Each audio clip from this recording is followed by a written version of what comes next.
ಆಯುರ್ವೇದ ಅನ್ನುವಂಥದ್ದು ಆಯುಹು ಅಂದರೆ ಆಯಸ್ಸು, ವೇದ ಅಂದರೆ ಜ್ಞಾನ. ಆಯಸ್ಸಿಗೆ ಸಂಬಂಧಪಟ್ಟಿದ್ದಂತಹ ಜ್ಞಾನ ಅಂದರೆ ಏನದು? ಆರೋಗ್ಯಕ್ಕೆ ಸಂಬಂಧಪಟ್ಟಂಥದ್ದು. ಅಂದರೆ ನಾವು ಆಯುಷ್ಯವಂತರಾಗಿರಬೇಕಾದ್ರೆ ಮೊದಲ ಹೆಜ್ಜೆ ಆರೋಗ್ಯ. ಹಾಗಾಗಿ ಆರೋಗ್ಯ ಇದ್ದಾಗ ಮಾತ್ರ ಆಯಸ್ಸು ಇರೋದಕ್ಕೆ ಸಾಧ್ಯ. ಅಕಸ್ಮಾತ್ ಆರೋಗ್ಯವೇ ಇಲ್ಲದೆ ಇರತಕ್ಕಂತಹ ಆಯಸ್ಸಾದರೆ ಹೇಗಿರುತ್ತೆ? ಕಲ್ಪಿಸ್ಕೊಳ್ಳೋಕ್ಕೂ ಸಾಧ್ಯ ಇಲ್ಲ. ಅದೊಂದು ಬಹಳ ಕಷ್ಟಕರವಾದಂತಹ ಜೀವನ ಆಗಿಬಿಡುತ್ತೆ. ಹಾಗಾಗಿ ಆಯಸ್ಸು ಬೇಕು, ಆರೋಗ್ಯವೂ ಬೇಕು. ಈ ಆರೋಗ್ಯದ ಮುಖಾಂತರ ಆಯಸ್ಸನ್ನು ಹೇಗೆ ಪಡಿಬೇಕು ಅನ್ನುವಂತಹ ಜ್ಞಾನವನ್ನು ತಿಳಿಸುವಂತಹದ್ದೇ ಈ ಆಯುರ್ವೇದ. ಹಾಗಾಗಿ ಆಯುರ್ವೇದದ ಬಗ್ಗೆ ಇತ್ತೀಚೆಗೆ ಅಲ್ಲ, ಇದು 5,000 ವರ್ಷಗಳಿಗಿಂತ ಪುರಾತನವಾಗಿರ್ತಕ್ಕಂಥದ್ದು. ಪರಬ್ರಹ್ಮ ಅಥರ್ವಣ ವೇದದಿಂದ ಇದನ್ನು ತೆಗೆದುಕೊಂಡು 1000 ಅಧ್ಯಾಯ ಇರತಕ್ಕಂತಹ ಬ್ರಹ್ಮ ಸಂಹಿತೆಯನ್ನು ಬರೆದಂಥವನು. ಅವನು ಬರೆದು ಅದನ್ನು ದಕ್ಷ ಪ್ರಜಾಪತಿಗೆ ಉಪದೇಶವನ್ನು ಮಾಡ್ತಾನೆ. ಅವನು ಅದನ್ನು ಅಶ್ವಿನಿ ದೇವತೆಗಳಿಗೆ ಅದನ್ನು ಹೇಳಿಕೊಡ್ತಾನೆ. ಅಶ್ವಿನಿ ದೇವತೆಗಳು ಇಂದ್ರನಿಗೆ ಹೇಳಿಕೊಡ್ತಾರೆ. ಹೀಗೆ ಒಬ್ಬರಿಂದ ಒಬ್ಬರಿಗೆ ಇದು ಪುರಾಣದಿಂದನೂ ಕೂಡ ಈ ಆಯುರ್ವೇದ ಅನ್ನುವಂತಹ ಜ್ಞಾನ ಇದೆ ಅನ್ನುವಂಥದ್ದು, ವೇದಗಳ ಕಾಲದಲ್ಲಿಯೂ ಕೂಡ ಇದು ಇದೆ ಅನ್ನುವಂಥದ್ದನ್ನು ನಾವು ಬಹಳ ಇದಕ್ಕೆ ಸಾಕಷ್ಟು ಮಾಹಿತಿ ಇರತಕ್ಕಂಥ ವಿಚಾರ. ಹಾಗಾಗಿ ಇದರಲ್ಲಿ ಆ ಕಾಲಘಟ್ಟದಲ್ಲಿ ಇದ್ದಂತಹ ಸಮಸ್ಯೆಗಳಿಗಷ್ಟೇ ಅಲ್ಲದಿರ ಇವತ್ತಿನ ಹೊಸದಾಗಿ ಬರ್ತಾ ಇರ್ತಕ್ಕಂತಹ ಕಾಯಿಲೆಗಳಿಗೆ ಮುಂದೆ ಬರಬಹುದಾದಂತಹ, ಅಂದರೆ ಈಗ ಪರಿಸರವನ್ನೆಲ್ಲ ಹಾಳು ಮಾಡಿದ್ದೇವೆ ನಾವು, ಈ ಹಾಳಾದ ಪರಿಸರದಲ್ಲಿ ಬರಬಹುದಾದಂತಹ ಕಾಯಿಲೆಗಳಿಗೂ ಔಷಧಿಯನ್ನು ಬಹುಶಃ ಕೊಡಬಹುದಾದಂತಹ ಏಕಮಾತ್ರ ಶಾಸ್ತ್ರ ಅಂದರೆ ಅದು ಕೇವಲ ಆಯುರ್ವೇದ ಅನ್ನುವಂಥದ್ದು ನನ್ನ ಮಾತು. ಓಕೆ, ಈಗ ಹೆಲ್ತ್ ಇಂಡಸ್ಟ್ರಿ, ಆಹಾರ ಮತ್ತು ಆರೋಗ್ಯ ಅಂತ ನಾವು ನೋಡೋದಾದರೆ, ಇವತ್ತು ಫುಡ್ ಇಂಡಸ್ಟ್ರಿ ಮತ್ತು ಹೆಲ್ತ್ ಇಂಡಸ್ಟ್ರಿ ಉದ್ಯಮ ಅನ್ನೋ ದೃಷ್ಟಿಯಿಂದಾನೇ ಎಲ್ಲದನ್ನು ನೋಡುವಂಥದ್ದು. ಆಮೇಲೆ ಹೆಲ್ತು ಅಂದ ತಕ್ಷಣ ಜಿಮ್ಗೆ ಹೋಗೋದು, ಜಿಮ್ಗೆ ಹೋಗಬಾರ್ದು ಅನ್ನೋ ದೃಷ್ಟಿಯಿಂದ ಹೇಳ್ತಾ ಇಲ್ಲ. ಆರೋಗ್ಯ ಅಂದ್ರೇ ನಿಮಗೆ 6 ಪ್ಯಾಕ್ ಇರಬೇಕು ಅಥವಾ ತೆಳ್ಳಿಗೆ ಇದ್ದರೆ ಮಾತ್ರ ಆರೋಗ್ಯ, ಅಥವಾ ಪ್ರತಿದಿನ ಜಿಮ್ ಆ್ಯಂಡ್ ವರ್ಕೌಟೇ ಪರಮೋಚ್ಚ ಆದರ್ಶ ಆರೋಗ್ಯದ್ದು. ಹೀಗೆ ಒಂದಷ್ಟು ಕಲ್ಪನೆಗಳು ವಿಚಿತ್ರ ರೀತಿಯಲ್ಲಿ ಹರಡಿದೆ, ಕಲ್ಪನೆಗಳು ಆರೋಗ್ಯ ಮತ್ತು ಆಹಾರದಲ್ಲೂ ಅಷ್ಟೇ. ಆಹಾರ ಅಂದ ತಕ್ಷಣ ನೀವು ಡಯಟ್ ಅಂದ ತಕ್ಷಣ ಬೆಳಗ್ಗೆ ಕಾಳು ತಿನ್ನಬೇಕು, ಅದೇನೋ ಎಣ್ಣೆ, ಇದು ಭಾಳ ರಿಸ್ಟ್ರಿಕ್ಷನ್ಸು, ಮತ್ತು ಪ್ರೋಟೀನ್ ಶೇಕ್ ಕುಡಿಬೇಕು, ಮತ್ತೊಂದೇನೋ ಕುಡಿಬೇಕು, ಅದು ಕುಡಿದ್ರೆ ಮಾತ್ರ ಸ್ಕಿನ್ಗೆ ಕೊಲಾಜಿನ್ ಅಂತೆ, ಮತ್ತೊಂದಂತೆ. ಈ ಥರ ಇದೆ ಪ್ರಪಂಚ ಇವತ್ತು. ನೀವು ಹೇಗೆ ನೋಡ್ತೀವಿ? ಈ ಆಯುರ್ವೇದ ಶಾಸ್ತ್ರ ಆಹಾರದ ಕ್ರಮವನ್ನು ಹೇಳಿದೆ. ಸ್ವಸ್ಥ ವೃತ್ತ, ಸದ್ವೃತ್ತ ಅಂತ 2 ಬಗೆಯನ್ನು ಹೇಳಿದೆ. ಸ್ವಸ್ಥ ವೃತ್ತ ಅಂತಂದರೆ ಸ್ವಾಸ್ಥ್ಯವಾಗಿ ಬದುಕಿರಬೇಕಾದ್ರೆ ನಾವು ಯಾವ ನಿಯಮಗಳನ್ನು ಅನುಸರಿಸಬೇಕು. ಓಕೆ. ಸದ್ವೃತ್ತ ಅಂದರೆ ನಮ್ಮ ಜೀವನದಲ್ಲಿ ನಾವೇನೆಲ್ಲ ಅಳವಡಿಸ್ಕೋಬೇಕು. ದಯಮಾಡಿ ಸ್ವಲ್ಪ ಮಾತಾಡೋದನ್ನು ಕಡಿಮೆ ಮಾಡಿದ್ರೆ ತುಂಬ ಅನುಕೂಲ ಆಗತ್ತೆ. ಸ್ವಲ್ಪ ನಿಶ್ಶಬ್ದವಾಗಿರಿ. ಹಾಗಾಗಿ ಸ್ವಸ್ಥ ವೃತ್ತ ಮತ್ತು ಸದ್ವೃತ್ತ ಎರಡನ್ನೂ ಕೂಡ ನಾವು ಪರಿಪಾಲನೆ ಮಾಡಿದಾಗನೇ ಜೀವನ ಚೆನ್ನಾಗಿರುತ್ತೆ ಅನ್ನುವಂಥದ್ದು ಆಯುರ್ವೇದ ತತ್ವ. ಈ ನಮ್ಮ ಭಾರತೀಯ ಸಂಸ್ಕೃತಿಯಲ್ಲಿ ಅತ್ಯಂತ ಶ್ರೇಷ್ಠ ಮಟ್ಟದ ಆಹಾರದ ಪದ್ಧತಿ ಇರತಕ್ಕಂಥದ್ದು. ಯಾಕೆ ಅಂತಂದರೆ ನಮ್ಮಲ್ಲಿ ಋತುಗಳಿಗೆ ಅನುಸಾರವಾಗಿ, ಕಾಲಕ್ಕೆ ಅನುಸಾರವಾಗಿ ಮತ್ತು ಪರಿಸರಕ್ಕೆ ಅನುಸಾರವಾಗಿ ನಾವು ಆಹಾರವನ್ನು ಬಳಕೆಯನ್ನು ಮಾಡೋದನ್ನು ನಮ್ಮ ಪೂರ್ವಜರು ನಮಗೆ ಕಲಿಸಿಕೊಟ್ಟಿದ್ದಾರೆ. ಋತುಗಳಿಗೆ ಅನುಸಾರವಾಗಿ ಅಂತಂದರೆ ಇವಾಗ ಮಳೆಗಾಲ ಬರ್ತಾ ಇದೆ, ಬೆಚ್ಚಗೆ ಬಟ್ಟೆ ಹಾಕೋ ಅಂತ ಹೇಳ್ತೀವಿ. ಹಾಗಾಗಿ ಮಳೆಗಾಲದಲ್ಲಿ ಆಚೆ ಕಡೆ ಗಾಳಿಲಿ ಹೋಗಿ ಬಂದರೆ ನೆಗಡಿ, ಶೀತ ಇವೆಲ್ಲ ಬರುತ್ತೆ ಅಂತ ಹೇಳಿ ಕಾಳುಮೆಣಸಿನ ಸಾರು ಮಾಡು ಮನೆಯಲ್ಲಿ ಅಂತ ಹೇಳುವಂಥದ್ದು, ಅರಿಶಿನ ಹಾಲಿಗೆ ಹಾಕೊಂಡು ಕುಡಿಯೋ ಅನ್ನುವಂಥದ್ದು, ಇದೆಲ್ಲ ಮನೆಯಲ್ಲಿ ಪದ್ಧತಿಯಲ್ಲಿ ಬಂದ್ಬಿಟ್ಟಿದೆ. ಆಯಾ ಕಾಲಕ್ಕೆ ತಕ್ಕನಾಗೆ ನಮ್ಮ ಆಹಾರ ಪದ್ಧತಿ ಇದೆ. ಇವತ್ತು ಏನಾಗಿದೆ ಅಂದರೆ ನಾವು ಬೇರೆಯವರು ಯಾರ್ಯಾರನ್ನೋ ಅನುಕರಣೆ ಮಾಡೋಕ್ಕೆ ಹೋಗಿ ಆ ಅನುಕರಣೆಯಿಂದಾಗಿ ನಾವು ಈ ಒಂದು ಆಹಾರ ಪದ್ಧತಿಯನ್ನು ಬಿಡ್ತಾ ಬಂದಿದ್ದೀವಿ. ಮತ್ತು ಇವಾಗ ಪ್ರತಿಯೊಂದು ಹಬ್ಬದಲ್ಲಿ ಇಂತಹದ್ದೇ ಅಡುಗೆಯನ್ನು ಮಾಡಬೇಕು ಅಂತ ನಮ್ಮಲ್ಲಿ ಒಂದು ವಿಧಿವಿಧಾನ ಇದೆ. ಆ ಒಂದು ಪದ್ಧತಿಯಲ್ಲಿಯೇ ಆಹಾರವನ್ನು ನಾವು ಸೇವನೆ ಮಾಡಿದಾಗ ಆ ದಿವಸದಲ್ಲಿ ಬರಬಹುದಾದಂತಹ ಸಮಸ್ಯೆಗಳಿಗೆ ಅಲ್ಲಿ ಆಹಾರದಲ್ಲಿ ನಮಗೆ ಉತ್ತರ ಸಿಕ್ಕಿಬಿಡುತ್ತೆ.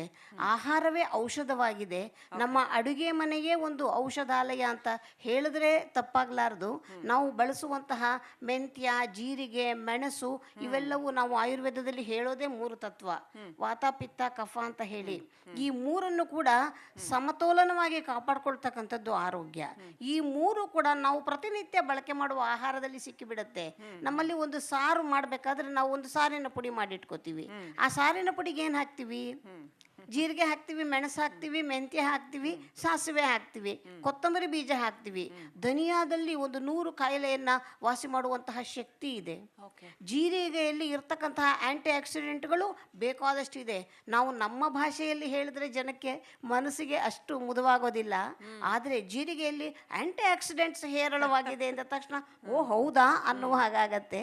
ಹಾಗಾಗಿ ಜೀರಿಗೆಯಲ್ಲಿ ಪಿತ್ತವನ್ನು ಶಮನ ಮಾಡುತ್ತೆ, ಮೆಣಸು ಶೈತ್ಯವನ್ನು ಶಮನವನ್ನು ಮಾಡುತ್ತೆ, ಮತ್ತೆ ಮೆಂತ್ಯ ಉಷ್ಣಾಂಶವನ್ನು ಕಡಿಮೆ ಮಾಡುತ್ತೆ. ಹೀಗೆ ನಾವು ಮಾಡುವ ಅಡಿಗೆಯಲ್ಲಿ ಎಲ್ಲ ರೀತಿಯ ಸಮತೋಲನ ಇದೆ. ಹಾಗಾಗಿ ಭಾರತೀಯ ಆಹಾರ ಪದ್ಧತಿ ಏನಿದೆ ಅದೇ ಅತ್ಯಂತ ಶ್ರೇಷ್ಠ ಮಟ್ಟದ್ದು ಅಂತ ನಾನು ಹೇಳ್ತೀನಿ. ಅದನ್ನು ಅನುಸರಿಸಿದರೆ ಸಾಕು, ನಮ್ಮ ಜೀವನ ಖಂಡಿತವಾಗಿಯೂ ಸ್ವಾಸ್ಥ್ಯವಾಗಿರೋದಕ್ಕೆ ಸಾಧ್ಯವಾಗತ್ತೆ. ಅದನ್ನು ಬಿಟ್ಟು ನಾವು ಬೇರೆಯವರು ಯಾವ ಪರಿಸರದಲ್ಲಿ ಏನು ಬೆಳೆಯುತ್ತೆ ಮಣ್ಣಿನಲ್ಲಿ, ಇವಾಗ ನಾವು ಇರ್ತಕ್ಕಂಥದ್ದು ಬೆಂಗಳೂರು ಅಂತಂದರೆ ಈ ಒಂದು ಕರ್ನಾಟಕದ ದಕ್ಷಿಣ ಭಾಗ, ಇಲ್ಲಿ ಬೆಳೀತಕ್ಕಂಥದ್ದು ಅಕ್ಕಿ ಮತ್ತು ರಾಗಿ, ಇದು ನಮ್ಮ ಒಂದು ರೀತಿಯ ಸ್ಟೇಪಲ್ ಫುಡ್ ಅಂತ ಹೇಳ್ಕೊಳ್ಬಹುದು. ಹಾಗಾಗಿ ಪಂಜಾಬ್ನಲ್ಲಿ ಗೋಧಿ ಬೆಳೀತಾರೆ ಅಂದರೆ ಆ ಪರಿಸರಕ್ಕೆ ಆ ಆಹಾರ ಒಗ್ಗಿ ಬರುತ್ತೆ. ಅಮೇರಿಕಾದಲ್ಲಿರೋರಿಗೆ ಅಲ್ಲಿ ಸ್ವಲ್ಪ ಹಿಮಾಚ್ಛಾದಿತ ಪ್ರದೇಶ ಇರ್ತಕ್ಕಂಥವ್ರು ಬ್ರೆಡ್ ಬನ್ನು ತಿಂತಾರೆ. ನಾವು ಅಲ್ಲಿ ಹೋಗಿ ಕೂತ್ಕೊಂಡು ಇದನ್ನು ತಿಂದರೆ ಅಷ್ಟು ಸರಿ ಹೋಗಲ್ಲ. ನಾವು ಇಲ್ಲಿರೋರು ದಿನ ಬೆಳಗಾದ್ರೆ ಪ್ರತಿದಿನ ಬ್ರೆಡ್ಡನ್ನೇ ತಿಂದರೆ ನಮ್ಮ ಆರೋಗ್ಯ ಸುಧಾರಿಸೋದು ಕಷ್ಟ ಆಗತ್ತೆ. ಹಾಗಾಗಿ ಪರಿಸರಕ್ಕೆ ಅನುಗುಣವಾಗಿ ಮತ್ತು ಋತುಮಾನಕ್ಕೆ ಕಾಲಕ್ಕೆ ತಕ್ಕನಾಗಿ ಆಹಾರ ಪದ್ಧತಿಯನ್ನು ಬಳಸ್ಕೊಂಡು ಅದಕ್ಕೊಂದು ಹೋಲ್ ಸಿಸ್ಟಮ್ಮೇ ಇದೆ ಅಂತ, ಹೀಗೆ ತಿನ್ನಬೇಕು, ಹೀಗೆ. ಹೌದು. ಓಕೆ. ಇನ್ನು ಈಗ ಗೌರಿಯಮ್ಮ, ಇನ್ಕ್ಲೂಡಿಂಗ್ ಮೀ, ನಂತರದವರು ಸೇರಿದಂತೆ ಅನೇಕರಿಗೆ ಸಮಯ ಬಹಳ ಕಡಿಮೆ ಇರುತ್ತೆ ಅಡುಗೆ ಮಾಡೋದಕ್ಕೆ. ಆಫೀಸ್ಗೆ ಹೋಗು, ಮತ್ತೊಂದು ಕೆಲಸ, ಇನ್ನೊಂದು. ಹಾಗಾಗಿ ಹೆಚ್ಚಿನವ್ರಿಗೆ, ವಿಶೇಷವಾಗಿ ನಗರಗಳಲ್ಲಿ ವಾಸ ಮಾಡೋ ಅಂಥವ್ರಿಗೆ ಕೆಲ್ಸಕ್ಕೆ ಹೋಗೋದು ಮತ್ತೊಂದಾಗ್ಬಿಡುತ್ತೆ, ಟೈಮೇ ಇರೋದಿಲ್ಲ. ಈಗ 3 ಹೊತ್ತು ಫ್ರೆಶ್ ಆಗಿ ಆಹಾರವನ್ನು ಕುಕ್ ಮಾಡೋಕ್ಕೆ ಟೈಮ್ ಇರೋದಿಲ್ಲ. ಸೊ ಇಂಥವರ ಅಡುಗೆ ಮನೆ ಹೇಗಿರಬೇಕು, ಸೊಲ್ಯೂಷನ್ ಏನು ಇಂಥವ್ರಿಗೆ ಒಳ್ಳೆ ಆಹಾರನ ತಗೊಳ್ಳೋದಕ್ಕೆ? ಖಂಡಿತ ತುಂಬ ಸುಲಭವಾಗಿ ಆಹಾರವನ್ನು ತಯಾರು ಮಾಡ್ಕೋಬೋದು. ಏನು ಹಾಗಂತ ನಾವೇನು ದಿನ ಹಬ್ಬದ ಅಡುಗೆನ ಮಾಡ್ತೀವಿ ಏನಿಲ್ವಲ್ಲ. ಹಾಗಾಗಿ ನೋಡಿ, ಹೊರಗಡೆಯಿಂದ ತಂದು ತಿನ್ನುವಾಗ ಆಗುವಂತಹ ಅನಾಹುತಗಳು ತುಂಬ ಆಗತ್ತೆ. ಸ್ವಲ್ಪ ಶ್ರಮ ಪಟ್ಟರೆ ಸಾಕು, ತುಂಬ ಏನು ಶ್ರಮ ಪಡಬೇಕಾಗಿಲ್ಲ. ಯಾಕೆಂದರೆ ಇವತ್ತು ರುಬ್ಬೋ ಕೆಲಸ ಇಲ್ಲ, ಕುಟ್ಟೋ ಕೆಲಸ ಇಲ್ಲ, ಮತ್ತೆ 1 ಗಂಟೆ ಒಲೆ ಮುಂದೆ ಕೂತು ಅವಾಗವಾಗ ಕೆದಕಿ ಬೇಯಿಸುವಂಥ ಕೆಲಸ ಇಲ್ಲ. ಕುಕ್ಕರಲ್ಲಿ 1 ಬಾರಿ ಅಕ್ಕಿ, ಬೇಳೆ, ತರಕಾರಿ ಇಟ್ಟರೆ ಬೇಯುತ್ತೆ. ಅದು ಬೇಯೋದ್ರೊಳಗೆ ಬಾಕಿ ಪರಿಕರಗಳನ್ನು ಸಿದ್ಧ ಮಾಡಿಕೊಂಡ್ರೆ ಅಡುಗೆ ಆಗಿ ಹೋಗುತ್ತೆ. ಅದೊಂಥ ಕಷ್ಟಕರವಾದ ಕೆಲಸವೇನೂ ಅಲ್ಲ. ಈಗ ನಮ್ಮ ವಯೋಮಾನದವರು ನಾವು ಕೂಡ ಮಕ್ಕಳುಗಳನ್ನು ಸಾಕೊಂಡು ಮನೆ ಕೆಲಸವನ್ನು ಮಾಡಿಕೊಂಡು ಹೊರಗಡೆ ಬೇರೆ ಕೆಲಸವನ್ನು ಮಾಡ್ತಾ ಇದ್ವಿ. ನಾವೇನು ಸದಾ ಮನೆಯಲ್ಲೇ ಕೂತ್ಕೊಂಡಿರಲಿಲ್ಲ. ಹಾಗಂತ ಯಾವುದನ್ನು ಬಿಟ್ಟಿರಲಿಲ್ಲ. ಯಾವತ್ತೂ 1 ತಿಂಗಳಿಗೋ 3 ತಿಂಗಳಿಗೋ ಒಮ್ಮೆ ಎಲ್ಲರೂ ಹೊರಗಡೆ ಊಟ ಮಾಡಿದ್ರೆ ಅಪರೂಪವಾಗಿತ್ತು ಅವಾಗ. ಈಗ ಪ್ರತಿನಿತ್ಯ ಹೊರಗಡೆ ತಿನ್ನೋದ್ರಿಂದನೇ ಯಾಕೆ ಅದನ್ನು ಹೇಳ್ತೀನಿ ಅಂದರೆ, ಅದನ್ನು ಅಪೋಸ್ ಮಾಡ್ತೀನಿ ಅನ್ನೋ ಪಾಯಿಂಟ್ ಅಲ್ಲ, ಸಣ್ಣ ಉದಾಹರಣೆ ಹೇಳ್ತೀನಿ. ಈಗ ಸಾಧಾರಣವಾಗಿ ಇವಾಗ ಹೊರಗಡೆಯಿಂದ ಆಹಾರವನ್ನು ತರಿಸಿ ತಿನ್ನೋ ಪದ್ಧತಿ ತುಂಬ ಜಾಸ್ತಿ ಆಗಿದೆ. ಅಲ್ಲಿ ಆಹಾರವನ್ನು ಹೇಗೆ ತಯಾರು ಮಾಡ್ತಾರೆ? ನಾಳೆ ಬೆಳಿಗ್ಗೆಗೆ ಏನೇನು ಮಾಡಬೇಕು ಎಲ್ಲವನ್ನು ಹಿಂದಿನ ದಿವಸ ರಾತ್ರಿ ಹೆಚ್ಚಿಟ್ಕೊಂಡು ಎಲ್ಲ ಸಿದ್ಧತೆಯನ್ನು ಮಾಡ್ಕೊಂಡಿರ್ತಾರೆ, ತಪ್ಪಲ್ಲ.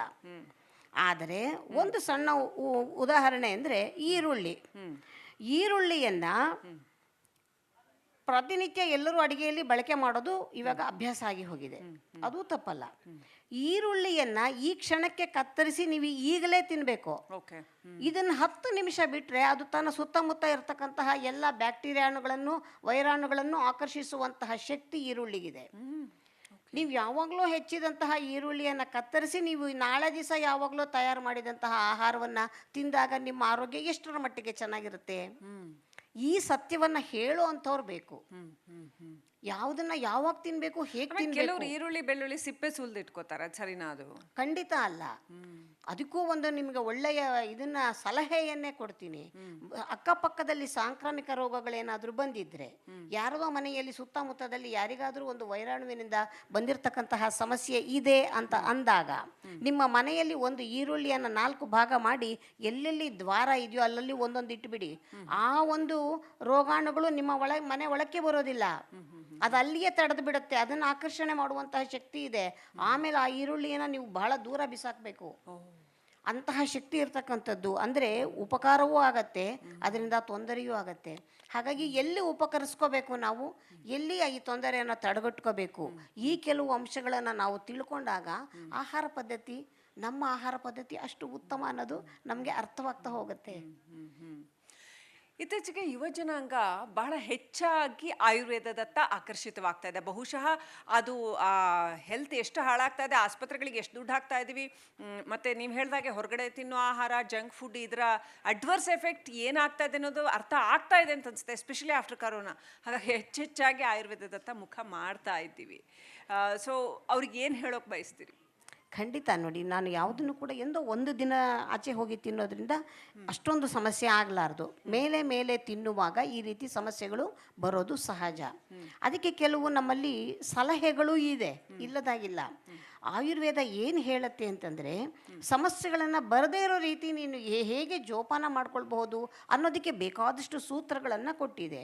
ಇವಾಗ ನಾವಿವತ್ತು ಆಕಸ್ಮಿಕವಾಗಿ ಒಂದು ಯಾವುದೋ ಪಾರ್ಟಿಗೆ ಹೋಗಲೇಬೇಕು, ಇವತ್ತು ನಾನಲ್ಲಿ ಊಟ ಮಾಡಲೇಬೇಕು.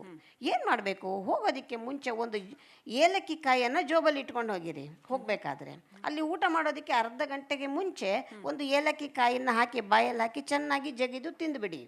ತದನಂತರದಲ್ಲಿ ನೀವು ಏನು ಬೇಕಾದರೂ ಊಟ ಮಾಡಿ, ಎಷ್ಟು ಬೇಕಾದರೂ ಊಟ ಮಾಡಿ. ಅಲ್ಲಿ ಏನೇ ವಿಷಪೂರಿತವಾದಂತಹ ಆಹಾರ ಇದ್ದಾಗ್ಯೂ ಒಂದು ಚೂರು ಆ ವಿಷ ಪದಾರ್ಥ ನಿಮಗೆ ತಟ್ಟೋದಿಲ್ಲ.